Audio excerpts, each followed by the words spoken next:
Good evening all. So ఈరోజు మనం ఏంటంటే ఆల్జీబ్రాక్ టాపిక్ నుంచి సమ్ క్వశ్చన్ డిస్కస్ చేద్దాం. సో అందులో ఫస్ట్ క్వశ్చన్ ఏంటంటే x minus 1/x equal to 5, then find the value of x cube minus 1/x3. So ఇది అడిగిన క్వశ్చను. సో దీన్ని సాల్వ్ చేయాలంటే మనకేంటంటే సమ్ ఫార్ములాస్ అనేవి ఉన్నాయి ఇందులో.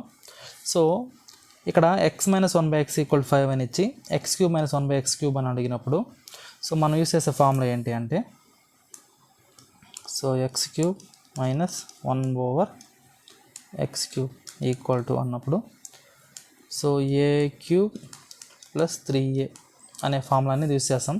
ఇక్కడ ఏ అంటే ఏంది అంటే ఇక్కడ ఏదైతే ఎక్స్ మైనస్ 1/x ఈక్వల్ 5 అని ఇచ్చాడో సో దీన్ని ఏగా తీసుకుంటాం. సో అప్పుడు నాకు ఏ అనేది ఎంత అవుతుందంటే ఇక్కడ నాకు 5గా తీసుకుంటాం.